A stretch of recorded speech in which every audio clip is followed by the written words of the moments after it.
Okay. So you're taking some of that. You're taking 30% of that, or 3,000, and you're willing to sacrifice 3,000 to be able to hedge yourself to the downside.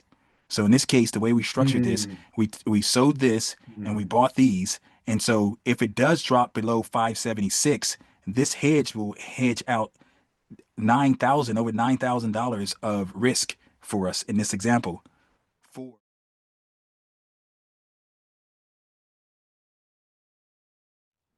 today, I just want to talk about two type of hedges. We're going to use the SPY to kind of demonstrate these hedges.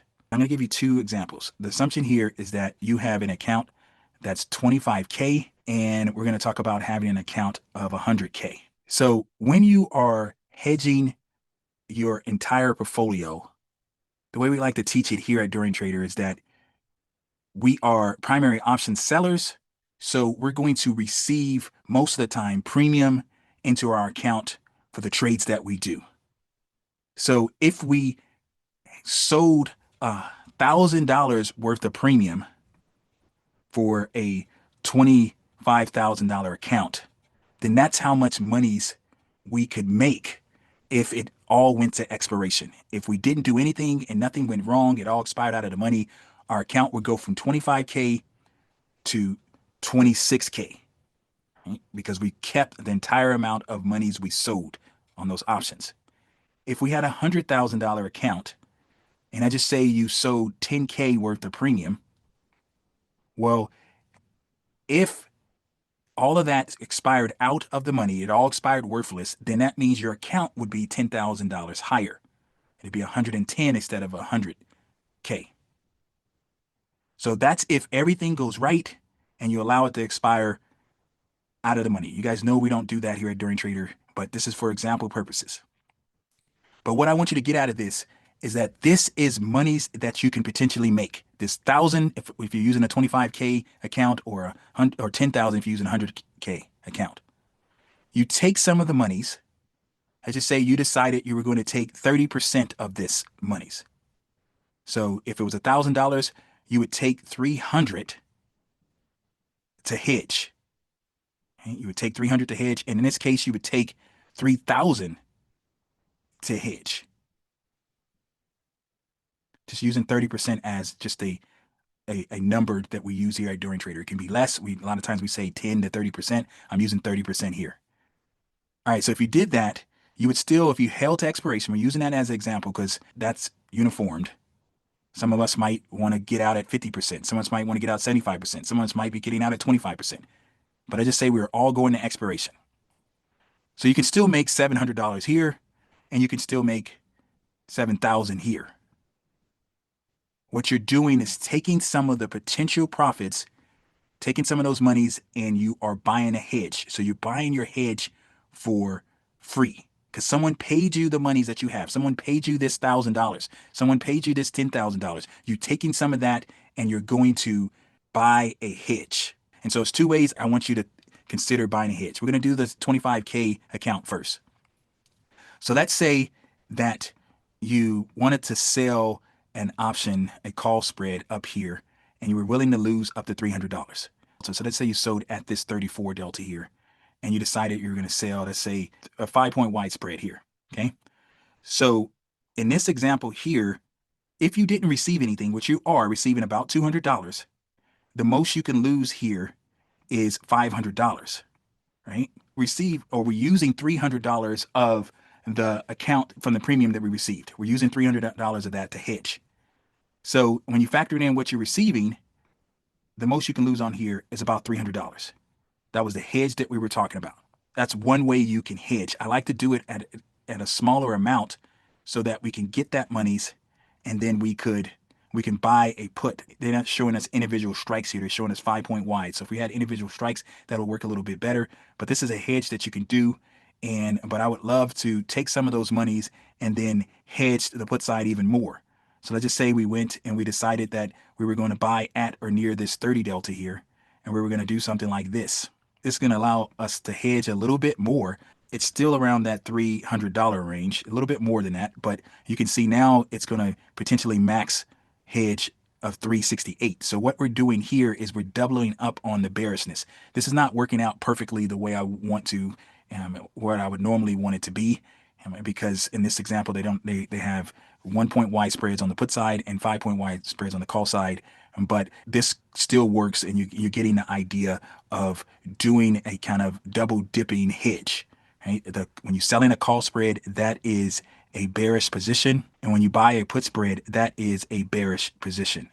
Before we continue with the video, I just want to quickly point out, if you need any additional help, please consider joining our trading club. You can do that by clicking on the link in the description area, and you'll get a 3-month trial for a flat fee of $60. We look forward to seeing you in the trading club.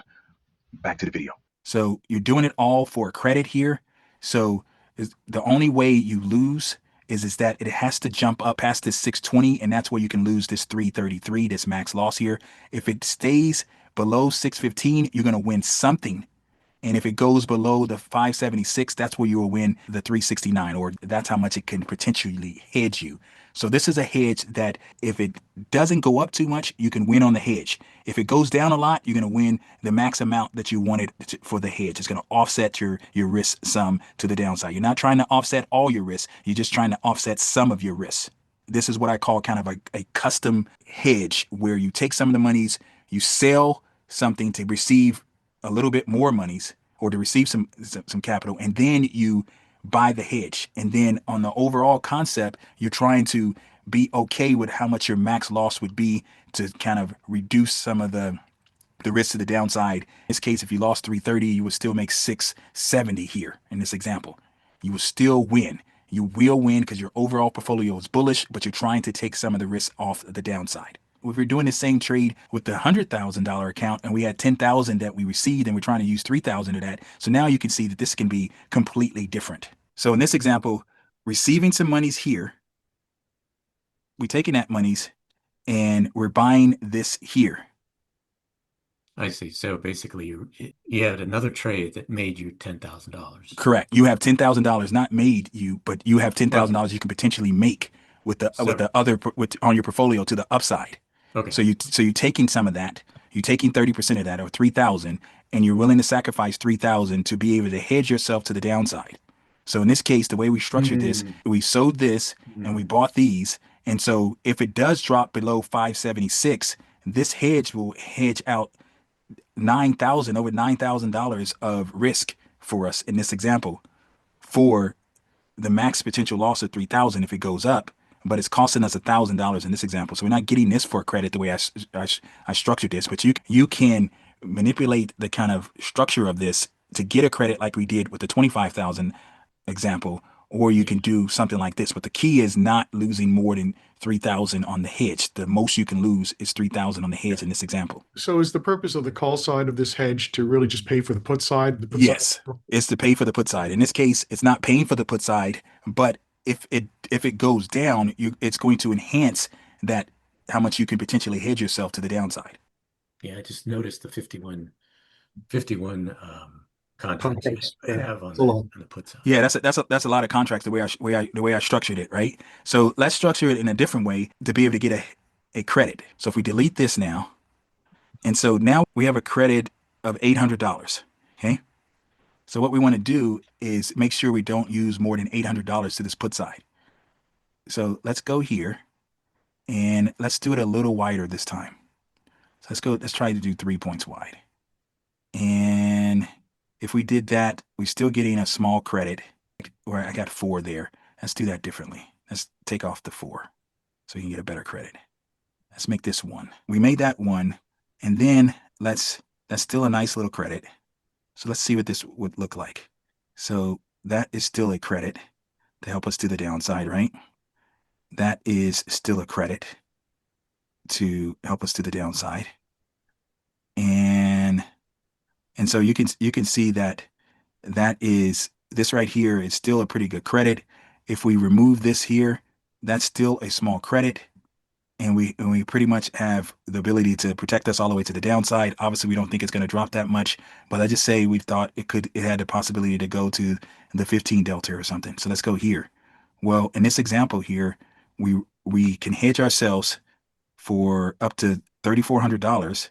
The max we can lose is $1,500. Obviously, if we wanted to do this again, we can risk another $1,500, right? We wanted to go like this and just double everything, so there you go, right? If we doubled everything, we still get a credit of over $800, $880. If it drops, it's going to hedge us as much as $6,800.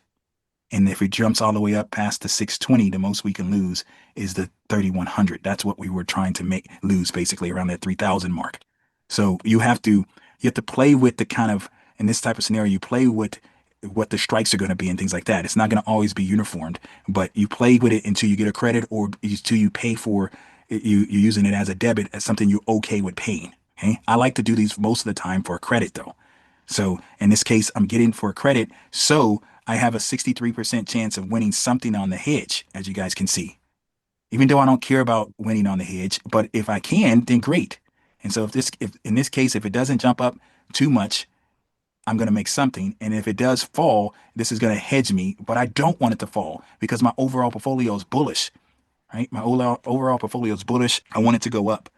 This is like having 75 short delta initially based on what we've just did. So it's going to offset you some, but not obviously unlimited to the downside, but it will offset your losses and let you sleep better. And and if the market goes up, you're going to be happy because you're still going to win because this is defined loss.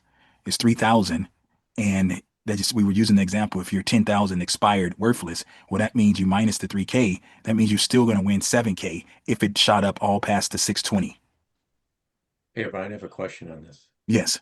You talk about collars. You like to put collars on the Mm-hmm. index. Why would you pick to do collars versus doing no collars and a hedge on the whole portfolio? I like to do both, but I like the colors better. If I just say I had a portfolio of all colors, then I don't have to sacrifice any of this additional money on my portfolio then Hmm. because my collar is protecting me to the level that I'm okay with.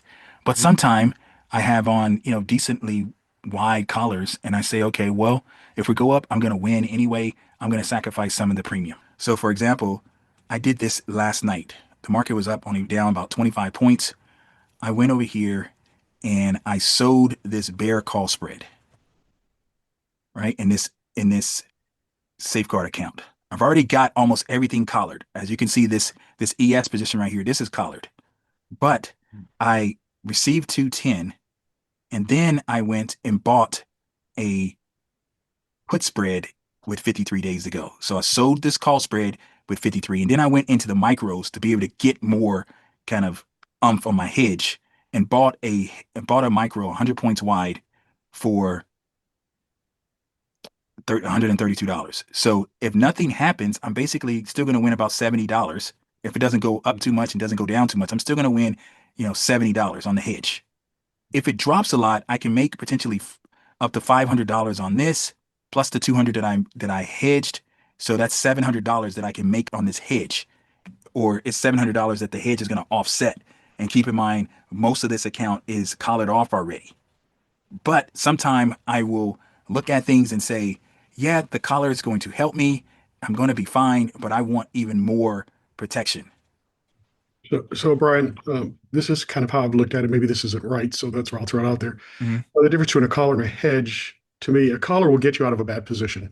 So if you're concerned that there might be a serious drop like the Liberation Day or whatever, collar will get you out of the bad position, where hedge only minimizes the impact of a drop. So if you're not worried about a position going south on you in a big way, then if you were just worried about just market fluctuation, the hedge would take some of the sting out of that. But if the market drops significantly, the hedge isn't going to completely eliminate your losses, or at least Mm, stop you from losing more. That is correct. Not the hedges that we normally do.